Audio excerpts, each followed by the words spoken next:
I grew up on the countryside, right next to a national park frequently visited by nature lovers and bird enthusiasts. It was a kind of park where you're not really allowed to bike or ride horses, only walk or run, but the 10-year-old me felt like it was a stupid rule, so I did so anyway. The trail was perfect for it. I knew fully well that I wasn't supposed to do that, and was called a couple of times, but nothing come of it other than a half-hearted, "Don't do it again." And I did. Always, of course. That's until one day, something frightening happened to make all of that stop. My family were horse breeders. I would often take one of the horses out for a ride. Now on this day, it was very early in the morning. It was the first day of summer holiday. It was beautiful out, misty and foggy, yet sky that promised a sunny day. Since it was so early, like before 6 o'clock, I knew there wouldn't be anybody in the trail to see me, so I let the horse set off free, on full speed along the trail. I only slowed down on parts of the trail that got steep and it wasn't as safe for the horse, and there was a river on the other side. I was worried because I knew that if I went close to the edge there was no coming back from it. Even that young, I still had some risk assessment. Suddenly the horse come to a halt and refused to take another step. Now I've grown up with horses and I know that usually indicates that there's something you have to investigate. Is there something with the hoofs? Did she spot something? The hoofs were fine. The horse still didn't move an inch. That's when I saw it. Somebody set up a trap. A thin metal wire across the trail, at perfect neck height for an adult. I stopped and looked around but didn't see anyone. The wire was well attached to 2 trees and it was impossible for me to remove. So I led the horse around it, and to do that I had to walk up a bit into the wooden area on the side of the trail. That's when I heard somebody singing. There's a song called Hey Tum Jabula, and it was that melody, but the lyrics were different and muffled, in a weird sniggery voice. Today I only remember parts of it, but translated it would have been something like, "Hey all you runners, come here passing, let the life of blood pour out." I, as silently as I could and with my heart in my throat, backed away. I got up on the horse and hurried back the way I come from as fast as I could. I knew that I had to tell somebody about it, but at the same time wanted to avoid admitting riding a horse in the forbidden forest and trails, so now I had a problem. I then remembered the stories about a madman that lived in a shed in the woods, a shed that was once a cottage for the local hunter. I rode home like a madman. When I got home, I told my older brother what happened and he went back there with me. We found the wire trap. After even more searching, we found a spear-like pole in the ground, right over the spot where you'd land if you came running and jumped over or fallen on the trail. That's when we called the police. They searched the area and similar traps were found, but no sign of the old man. The following summer though, there was big news about the spear-like poles being found right under the water surface, directly under the little tower that you're supposed to dive from at the lake.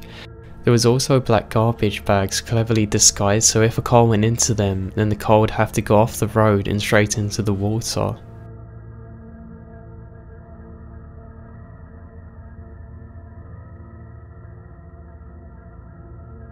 When I was in middle school, our school bus would always drop us off at the bottom of a hill. My sister and I would walk about 4 or 5 blocks to our house with a few neighbourhood friends. It would take about 20 minutes give or take, but on most days I was always with someone. One day it was incredibly foggy, like you couldn't even see past a row of houses. I was dropped off at my usual spot, this time alone. My sister was at an after-school program, and the other kids seemed to have been at theirs as well. It didn't matter to me though, since I just had a short walk. As I began walking up the hill, I heard the faint sound of an engine growing closer behind me. Suddenly the accelerator stopped, so I turned around. This was your stereotypical kidnapping van you see on TV. Tinted windows in the front and none at the back. It seemed odd to me, but I kept walking my usual route. The van accelerated slowly, then stopped. I turned around to see that it would stay a good few meters closely to me. I repeated my walk a few times, only to notice that whoever was in the van was following me. My body broke out in a cold sweat. I had 3 more blocks to go, and it seemed as if this van was going wherever I was. I remembered stranger danger in grade school and turned the corner of the block by me. Once I heard the van accelerate again, I went into a sprint and hid behind one of the houses nearby. I heard the van stop, but the engine kept running. After waiting a while, I could still hear it, waiting patiently.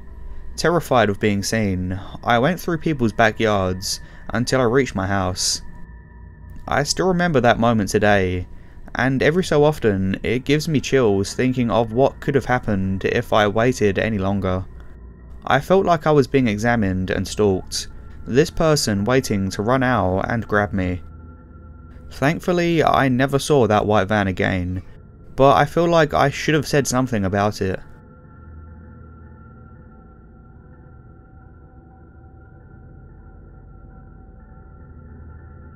When I went home for 3 weeks about a month and a half ago, my dad decided that we should do a bit of night fishing. I'm not a huge fan of night fishing, any fishing of that sort, or my dad for that matter. Our personalities are way too similar. If you leave us together for more than an hour, there may be blood left over by the time that he and I are done, playing several dozens of rounds of fisticuffs between the stubborn arguing and shouting. Anyway, my dad decided to take me up this river via a new house that they'd just finished building. My mum and brother stayed behind as we traipsed through the dark woods. Now my family lives in Oregon, and the river was about half a mile in from my family's property, over massive fallen trees and stumps that I easily slipped on. Not knowing where they lay, my dad merely scoffed at me and reminded me that city living makes you soft. I argued back to him that I didn't know the area, and he knew it better than I did. It just spiraled downhill from there. Arguing broke out between us, making the peaceful night loud and chaotic. We didn't stop arguing the entire way down the river. My father started going on about my quote less than Christian lifestyle when I criticised his manner of parenting my 20-year-old autistic brother. When we got to the river, we finally settled into an awkward tense silence and got our gear out. I knew that the fight was far from over, so I just sat down on a fallen stump and shivered my arse off. I had lived in warm climate for over a year, and honestly, coming out here was probably him punishing me for leaving the Pacific Northwest. We actually refused to talk to one another as our lights danced across the water, when suddenly my dad stood up. His light landed on the other side of the river. There, on the bank, stood a man looking right at us. He wore a bright orange t-shirt and a pair of scraggly jeans, but for the most part, he just looked average. The problem was, he had this massive machete hanging from his belt. My dad snapped to me to stop hacking all of our stuff up, so I followed his command. My dad then started shouting at the man across the river. The conversation was mostly lost to the roar of the white-capped river, but I can make out that they're very agitated, and the other guy's making hand gestures at my dad every time that I dared to peek. Their voices grew, and my fear grew with it. My father was never one to carry personal protection. The thing was, we didn't know what else that guy had on him, outside of just that machete. Yeah, we did have that river between us, but it was shallow and had plenty of places to cross, even if it was snow runoff. I had no doubt in my mind that this guy could literally be behind us in minutes. My dad suddenly said to me, "Drop the gear and let's go." I looked up one last time to see the man started walking into the water, his hand flitting against his weapon.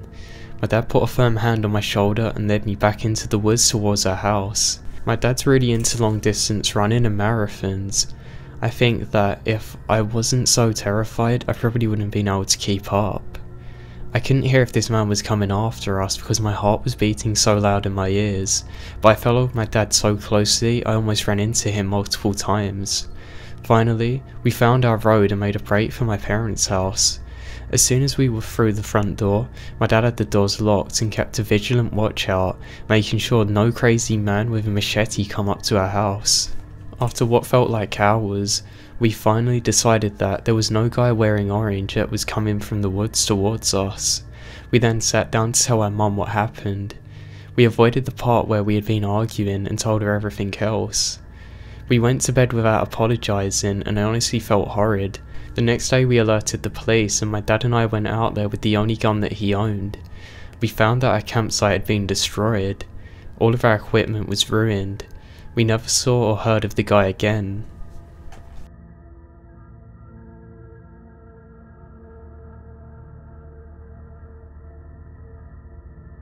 Being from a third world country, you see a lot of shit happening all over the world. You never think it's going to happen to you. After all, you're careful, you know better, you mind your own business, and everything is going to be 5 by 5. My mum is one of the strongest women I know.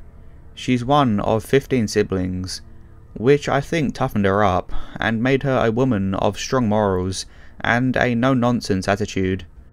She is one of the oldest of her siblings, so she has that nurturing mama bear thing down. She'll take crap from no one, and when confronted with fight or flight, she'll fight every single time. Like the one time my mum was picking up my sisters from kindergarten, and some arsehole tried to snatch her purse. She took notice of him walking towards her with no good intentions, and she told my sisters to hold on to her skirt, and when the man made his move, she pressed her thumbs up against the man's eyes and scratched him wherever she could reach him. She's gotten mellower now, in her later life, but for me, she is still the epitome of love and strength. This is a story of how I almost lost my mum to road rage. I was 10, it was a Sunday, and I had gone to the swimming pool with my friends. My dad was supposed to pick me up at around 5 PM. By 7 PM I was fuming, angry, and decided to walk back to my house. It's probably a 20-minute walk. I got home and was mad, and my sisters were scolding me because it was dark and it was dangerous for a 10-year-old to be walking home on his own, and that dad had gone to pick me up like 5 minutes ago. I didn't care, I was pissed off, and I just walked into my parents' room to give my mum a piece of my mind because I couldn't tell dad off, and I found her sobbing and in distress. I was asking her what was going on. She was angry at my dad and she didn't want to talk to him again. My anger faded and my curiosity strikes instead. Turns out at around 4:30 PM, when my dad was going to pick me up, he was coming back from his farm and some dude cut him off, and my dad, who unfortunately had some road rage, honked his horn, pulled down the window on my mum's side and yelled at him. The dude in the other car lowered his window, pulled a gun out and started shooting at my dad's car. My dad hit the brakes and let the other car pull further away. They stopped and got out the car to catch their breath, and that's when my mum saw a hole in the space between the passenger front door and the passenger back door. A bullet nearly missed my mum's head and she was hysterical. They got home and my mum broke down and my dad had to calm her down, thus he was pretty late for picking me up. It's probably not as scary as some of the other stuff people post here, but the thought that I may have lost my mum at the age of 10 scared me shitless. It's been 20 years since that day, and sometimes it randomly pops into my head, and I have to talk myself off the ledge when I wonder, what if?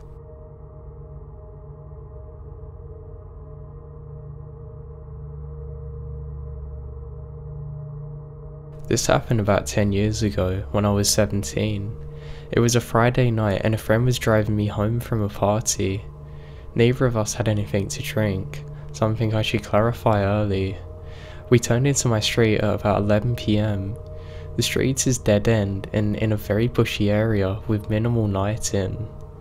It's quite pretty during the day, but unsettling at night. And topping off the creepy factor was a swing that hung from a large tree in front of a house at the top of the street as you turn in. It had been there for longer than I was born, and it was quite rickety. It still functioned though. Having said that, I don't have any concrete memories of it being used in the last 5 or even 10 years. I'd always joked about how creepy this swing was to people when they went past it, but this time, it was even creepier because when we drove past it, there was a little girl sitting on it. She looked upset and had her head down, slowly swinging but not letting her feet off the ground. She slowly looked up as we drove past and kind of just glared at us. She looked like she was no older than 8. as unusual as it was not safe for her to be out this late. My friend and I both assumed she had a fight with her parents and was sulking or something, and ultimately, we just really didn't care enough or think it was important at the time. My friend kept on driving for another 15 seconds till we reached my house, halfway down the street, about 250 meters away from the swing. We stopped outside my driveway, facing the top of the street as often happened, and we just ended up sitting in the car chatting about school, girls, and sometimes super deep and meaningful stuff, at least for that age. About 10 minutes into our conversation, we noticed some movement at the top of the street as the girl got off the swing and walked onto the middle of the road. She turned and started slowly walking towards us. As I'd mentioned, it was really dark outside and there was only about 3 street lamps between us and her. This meant that for several seconds while she walked towards us, we couldn't see her and she would emerge far closer than she had been seen before stepping into the darkness. I drew attention to it and joked about how scary it was. My friend laughed along. Now at this time, The Ring had only come out a couple of years prior, and the fact that she was pale and dressed in a white dressing gown just concreted that it was really a terrifying situation. As she emerged into the light of the second closest lamp, about 100 meters away, the tone completely changed. We were both still laughing somewhat, but it was definitely more out of nerves, and we were whispering, "Oh God, oh Christ," as she started getting closer. It was far less funny because somehow this little girl wasn't a girl. It was clear she was an adult woman, probably in her late 60s. It was unmistakably the same person that we'd seen getting off the swings, but it was like she had aged 50 years as she walked down the street towards us. She was clearly looking in our direction but squinting because of the car's headlights. Now this woman was probably about 20 meters away and I could see her a lot more clearly in the car's headlights. She looked slightly haggard and the outside of her eyes were reddish as if she had been crying or hadn't slept for a few days. As she drew closer with each meter, I couldn't stop thinking that 100% was the same little girl 20 minutes ago. What the hell? I didn't verbalise any of these thoughts at the time, but it was clear we were both getting scared.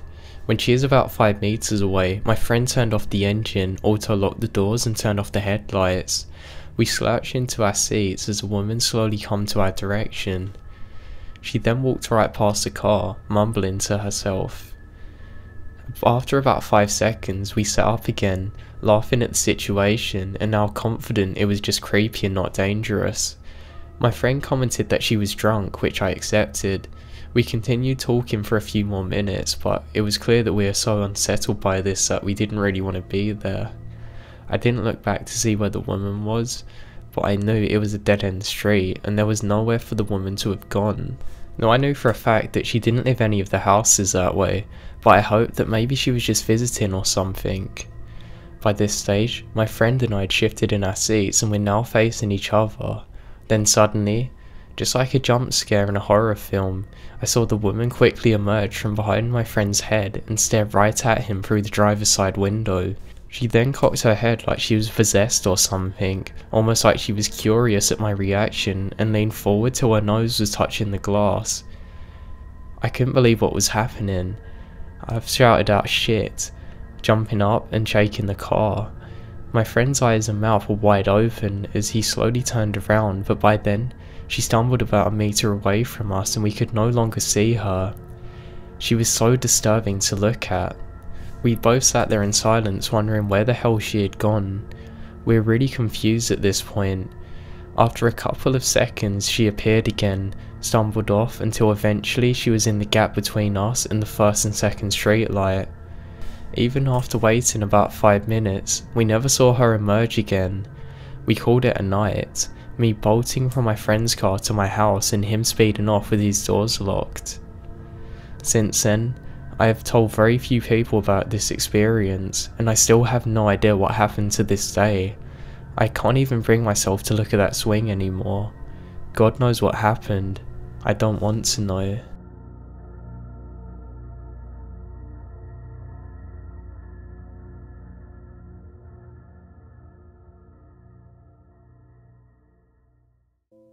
Here's a creepy incident that I endured some years ago. I'm a 41-year-old male, but the following events happened to me in 1999 when I was 24 years old. It's important to mention that I had an average build and was never a tough guy. I was working the graveyard shift at a motel in Oregon. My job title was night auditor, as I was expected to compare the daily revenue with the figures in the computer. Occasionally someone would check in or out, but on the most part I saw hardly a soul on my shift. My only other duty was to walk around the property every couple of hours to make sure there was nothing unusual going on. Checking the darkened property at night was always a bit creepy. The motel had a lot of rooms, and the large parking lot offered a great many hiding spots for anyone who might be lurking. In my first few months, I had to chase the occasional bum off the property or out of the lobby, but my typical night was extremely uneventful. Nonetheless, I was nervous about being antagonised by violence-prone weirdos, so I bought a big can of pepper spray and a mag light. One night, at 3 AM, I stepped outside to check the property. It was midwinter and very cold, so I wore my coat. On the opposite side of the parking lot, a large man in a green t-shirt and jeans was marching purposefully towards one of the buildings. I thought it was odd that he'd be outside in just a t-shirt, since it was so cold that my face was stinging. He marched to a motel room door and tried to open it, finding it locked. I watched him intently. He marched to the next door and tried to open it, then the next one. Excuse me," I said, somewhat loudly. The man stopped, facing away from me, his hand still gripping a door handle. I walked toward him, gripping my maglite and pepper spray tightly. It was obvious to me that this guy was up to no good. "May I help you, sir?" I added. The guy turned around and faced me. He was nearly 6.5 feet tall, looked muscular beneath a thick layer of body fat, had big, curly dark hair with a thick handlebar moustache, and worst of all, was covered with blood. It was all over his face, and the entire front of his shirt.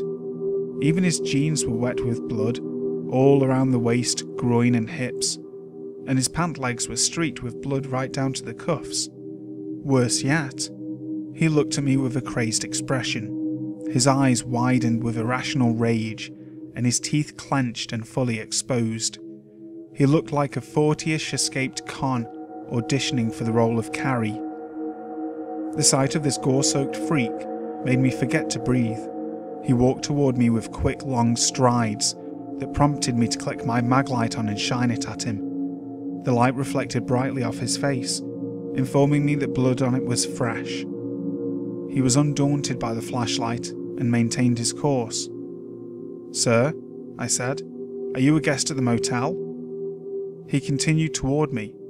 The closer he came, the clearer I could hear his manic breathing, which contained a growl with each exhalation. I felt it was obvious that he was going to attack. "I have pepper spray, and I'm ready to use it," I said. His growling became more vocal, and he seemed to hasten his step. At this point, he was about 20 feet away from me. A quick side note about the pepper spray. I bought that particular can because the label claimed it would fire a stream accurately up to 15 feet. The blood-covered man raised his gnarled, bloody hands towards me as though he intended to claw my face apart. I pressed the button on my pepper spray can, aiming high so as to hit his face. The stream was powerful, and even had a bit of recoil that kicked my hand back. The beam from my maglite was also aimed at his face, so I could see the stream of liquid blast him directly in the eyes. It was so forceful that much of the blood on his face was instantly washed away. His eyes and mouth snapped shut a moment before he stopped and did a clumsy half pirouette away from me. I stopped spraying at him. He emitted a long, loud shriek of rage-laden anguish and raised his hands to his face.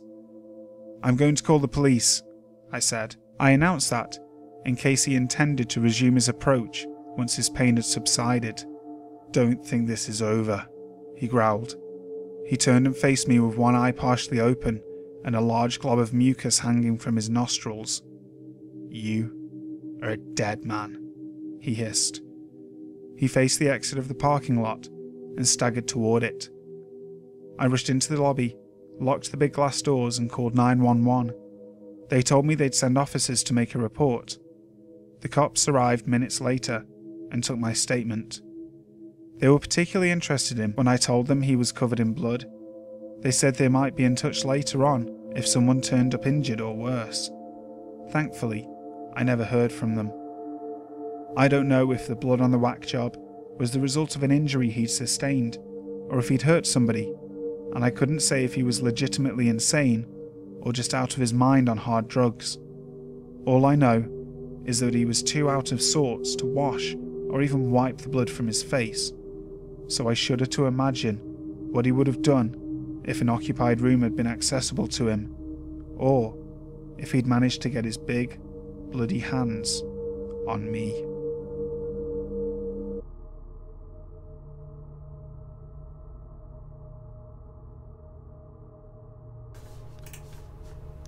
I never even met him. I didn't know his name or his face. I was blissfully unaware of his very existence. I will never know why or when it started, and for that, I guess I'm glad. I moved into my very small apartment in February last year. My landlord, Olivia, was a sweet older woman who would cook food and sometimes bring me some. She was really great to me. Even when I told her my problem, I'm antisocial, but she didn't mind renting to a reclusive young girl who reminded her of her granddaughter. Every few weeks she would knock on my door, then leave, letting me know that she was leaving something for me. I loved that. Not even my family could cook so well. The next morning I'd wash and leave her empty containers outside my door, but by an hour or so she would take them back again. The other neighbours that I had seemed to be fine. I worked from home and I never visited them. Where I did work from home, any time I was forced to go out, I rushed out and into my apartment and avoiding an uncomfortable situation. I loved living alone. It was everything I hoped for. I could just breathe. By April though, I started to notice that things were not right. They were moving or plain disappearing. I'm convinced it was just my anxiety caused by new medication and the move. Another side effect was it would make me drowsy. Since I hated seeing the doctor, I just dealt with it. I took naps during the day now and eventually stopped caring. That's until one incident that doubled my paranoia. Olivia brought me some sort of Greek tossed salad and dressing for lunch one day, and I really enjoyed it with my Netflix. I fell asleep and woke up in the middle of Portolania, and woke up at the usual 5 PM. Now, what was not usual was my bedding on the opposite side of me. It was disturbed. I only sleep on the right side, always. The other strange thing is that the other side of the bed was warm. I thought maybe I rolled over to it. I just thought it was odd but dismissed it. I got up and searched my apartment, gripping my phone with 911 typed in. Nothing else throughout my entire apartment was disturbed though, and everything was pretty much where it should have been, except for the odd shoe or whatnot. I thought about telling somebody though, my parents, maybe Olivia, but it's not like life or death really, so I'm not going to reach out to anyone. I wasn't scared, I was nervous, maybe a little stubborn, but I stayed. I'm not letting some stupid anxiety ruin my lovely lonely world. May came and it was getting worse. My panties, toothbrush, hell, even my food was being misplaced. Every time I woke up there was this strange odour in the air. I finally realised that this won't go away by ignoring it. I called my mum and begged her to come and stay a couple of days. When I got home I told them everything, saying it just to solidify what had happened. That weekend, my dad went to my apartment and what he found was truly horrific. Written back on the walls were, "Come back, baby, please." He ran out of the apartment and called the police. There was no one living in my apartment, but someone definitely had access besides me. The investigation revealed a man. He was the son of my landlord and was in a projected relationship with me. They showed me his confession tape. He admitted coming into my apartments every night and every day with his mother's extra key. He claimed that we were in love and he had my permission. He actually drugged his mother's food that she left out for me, and that was what made me feel really drowsy and I could fall asleep. He would then come in, watch me sleep, touch my hair, kiss my shoulder. The leftovers I had in the fridge were tested and confirmed. I was absolutely horrified and disgusted. There was a man that I never knew existed collecting my drain hair, clothes, trash, and practically lived in my apartment for 4 months.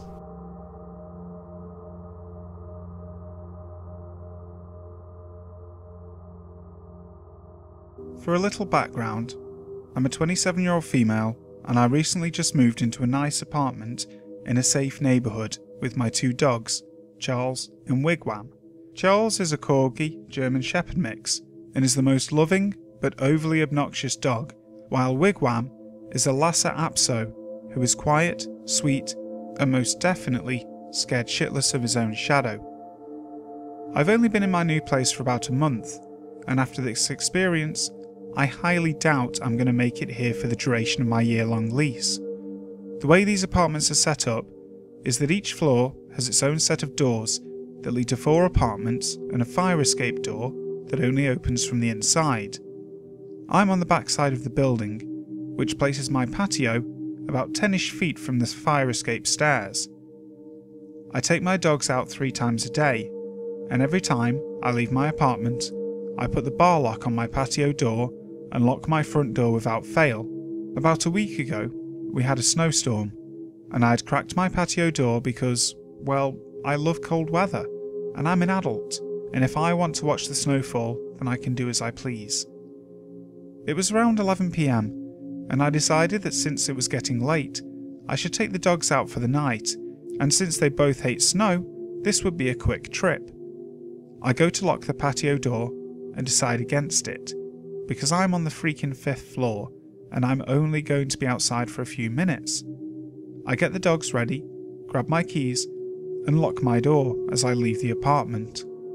I get down to the designated pet area with my beloved snow-hating dogs and let them do their thing, and then back to the apartment we go, and we get back in safely, or so I thought. This is where I thought I was losing my mind, but in actuality, shit was about to get real. As soon as we walked into the apartment, my dogs run over to the patio door, and I notice that the door is shut and the bar is locked. I go into the kitchen to get dog treats, and both dogs start going batshit crazy and growling at a large cedar chest in my living room, and as I'm walking to see what all the commotion is about, I see a pair of eyes creeping from under the chest lid. I stood there for about 5 seconds before I realised what I was seeing, and calmly walked backwards to my front door, opened it, and told my dogs, "Let's go outside," and they ran out without leashes, and I immediately get them and myself in my car, lock the doors, and call the police. The police show up in less than 5 minutes, and they go up to my apartment.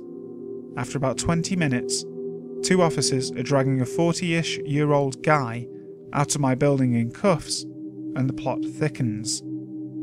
This dude had been watching me since I moved in, and had been staking out my place, waiting for an opportunity to get inside, because he knew I lived alone.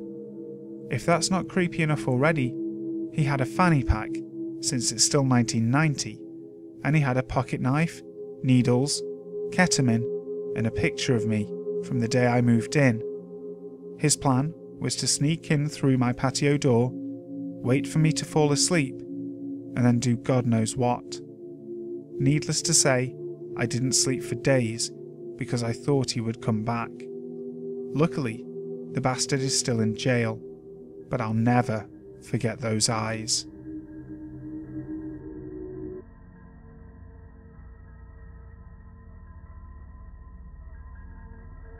This takes place 4 years ago in Kansas City, Missouri. I'm originally from California, so trading up city life for a less urban life was very challenging for me. Making friends was hard, but I made the move with my dad, who lived in an apartment complex with a roommate. My dad was a trucker, so he was gone for weeks at a time. While I was left alone, I would come home to a foreign place that I slowly become accommodated to. My roommate was gone for most of the time because he had a girlfriend, and he would leave me with his dog, so I never really was truly alone. I had an old lady for a neighbour that would come up and check up on me too. That's how people were in that area, and I found it kind of nice how people knew their neighbours. I got to know everybody in the building's name after about 6 months of living there, except for one. There was a man who lived there who was in his mid-50s. He lived directly below my apartment. He looked, for lack of a better term, like a creep. He was balding except for on one side of his head. His hair was scraggly too. He was tall and kind of skinny. He had outdated 90s glasses that you'd see on America's Most Wanted and a thick moustache. He was the only person in the building who wasn't friendly, or at least didn't make the effort to say hello or to introduce himself. He also happened to be the maintenance guy for all 5 buildings. I didn't think much of it at first. I honestly don't care if you're not overly friendly to me. I enjoy having my own space, and sometimes being too friendly is suspicious. That's just a personal problem, but I'm explaining why it didn't send up red flags at first. One day when I was pulling out of the driveway to go to work in the morning, I noticed across the large lawn that led to the door to our buildings, the maintenance guy was standing in the centre, staring directly at me. Stare I think is the wrong word. It was much more of a glare. At first I was confused, thinking perhaps he was looking at someone or something behind me.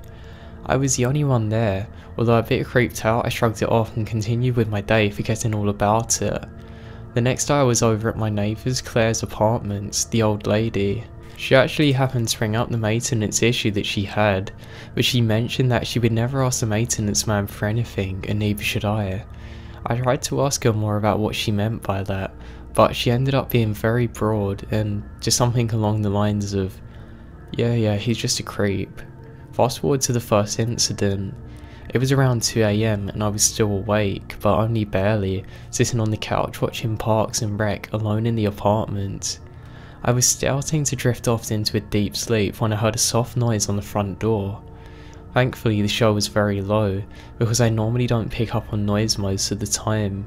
I turned off my TV and started listening. Next to the living room, on the right side of the patio area and on the left side of the kitchen and front door, the light from the moon and outside lamps were flooding through the patio glass door, so I could see the doorknob moving backwards and forwards. There was somebody trying to open it, but they were using a key.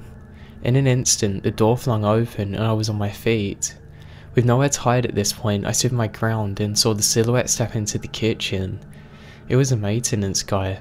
My stomach dropped and he stopped in his tracks when he spotted me, looking at me as if he was expecting me to be not awake. I noticed he had a large coat on, even though it wasn't winter or even cold that night. Now I should mention that I only noticed this because of the fact that it looked so bulky. It was like he was actually carrying stuff inside it, but I just couldn't see. "What the hell are you doing?" I managed to whisper out to him. I was shaking and my knees started to feel like they were going to give way. I am a 22-year-old woman, or I was at the time, standing a whopping 5'4" with no way to defend myself. Literally, all I could do is stand there. He looked shocked, which made me feel like I gained a little power from the situation. He replied angrily and confused, "Your toilet's making a really loud sound, I can hear it from my bedroom." Now I was angry and terrified and only reacted with anger when I saw him scrambling for more excuses. "So you just let yourself into my apartment at 2 in the morning. I'm reporting this to management first thing in the morning." He then stepped in closer. I backed up a few steps but still stood my ground, quickly turning the light on. "The toilet is rumbling. I need to check it now." Now I was trembling so hard that I could barely stand. I had adrenaline and anger and fear, and this was just trembling throughout my entire body. I just said, "Get the hell out." He started to take the liberty and looked around the kitchen where I was standing. My head immediately thought, crap, what if he goes for a knife? And that's when he said it. "I can come whenever I want." You know that? This sentence makes me shiver to this day. I really didn't know what to do. and felt the power over the situation quickly dwindling down to a bad feeling. If you get the hell out of my apartment right now, if you don't, I'm gonna start screaming as loud as I can. My voice was cracking and shaky, which made my heart actually drop into my stomach to hear my fear. I immediately felt like I was going to be sick when he took yet another step towards me. Check the lease, I can come in whenever I want. I'll see you later. He winked at me, creating a wave of nauseous feelings and feeling like I was going to faint. He turned around and walked out, closing the door right behind him, even going as far as to lock it from the outside with his extra key. The next day I was contacted by management as soon as their office opened. I could tell the conversation wasn't going anywhere when the manager sounded irritated right off the bat. When I told her that it was about the maintenance guy that entered my apartment illegally, she cut me off and told me that they do not allow any illegal activity and to take what I was saying very seriously. I thought, yes, I've got him, until the manager said, "You can't just throw around accusations with no proof. This man has dedicated over 20 years to working for this company and we do not plan on getting rid of him anytime soon. Perhaps if you'd read over the lease like you should have, then you would have seen the clause that says that the maintenance worker has keys and priority. And if the maintenance guy has an issue, they can enter you anytime, any day." This floored me. It couldn't possibly be legal. Of course I'm from California, of course I didn't read the lease. Now, when I moved there, my dad was already living in the apartment and I had nowhere else to go. This meant that I would have had to sign the lease no matter what. Fast forward again, a few days go by and I don't see Mr. Maintenance Freak until I do. This time I'm putting in after a long 10-hour shift at work. I've forgotten about this scary incident, but I had to put it in the back of my mind for the time being to concentrate on other stuff, although I lost sleep over it. I parked my car facing the large lawn area again and started to use my phone for a bit. I'm peering down at my phone and glance up for a second and I see him. He's standing across the lawn staring angrily at me, furious. Quickly I went back down to my phone and pretended I didn't see him. Getting that shaking feeling again. As a paranoid person, I put the key in the ignition just in case and pretended to scroll through my phone. I locked my door. I glared up again and this time he's stalking towards me. I now quickly look in my rearview mirror, hoping to see somebody else that he may be angrily going towards. Of course there's no one. It's dark now, but when he gets about 10 or 15 feet away from the front of my car, I can hear him shouting something. But I can't make out what he's saying. Now I put my phone down and watching him come right at me until he reaches my window and starts banging on it with all of his might. He slams his body into the door. He's also fidgeting angrily with the handle and trying to get the door open. My car doesn't have automatic lock, so I'm praying that all my doors are locked at this point. My hands are shaking so bad that I can't even start the car at first. When I finally do, I realise what he's saying. It was a repetitive cycle with the following: "I'm gonna get you, idiot. I told you I'd come whenever I want. You wanna take me on? I'll kill you." I peeled out of there so fast, not even knowing where to go. I drove to the next county over, found a motel and stayed the night there. The next day I took off work and went straight to the management's office. I told them exactly what happened and no matter what I said, they didn't believe me. The maintenance guy was apparently God's gift to mankind or something. He was a service to the world and they couldn't believe how great his 20 years of service was. And how could he possibly be threatening somebody's life? Long story short, I lost it. I called him a psychopath and ended up getting evicted. I reported all of this to the police, but between lack of evidence and his perfect shining record for his employers that seemed to love him so much, the police said there was nothing they could do. My dad and I ended up finding a nice new home about 10 minutes away from the place. I ended up inviting Claire, my older neighbour, to a new house a few months later. She told me that there was a single woman in the apartment before the roommate and my dad had moved in there, then also left in a hurry after something happened with the maintenance man taking photos of her walking to and from her car. When she confronted him, he said, "I can go wherever I want, at any time."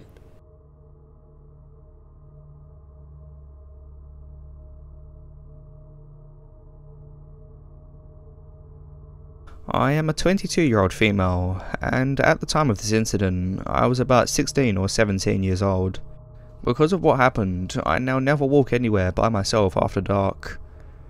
I had decided to sneak out to meet up with a friend, but neither of us had a car, so we were walking to meet up halfway between our houses. We ended up meeting at around midnight, and the walk there went fine, no issues. We hung out for a while and ended up losing track of time. It was now about 3 AM. I had to get home before my parents woke up for work, or risk getting caught.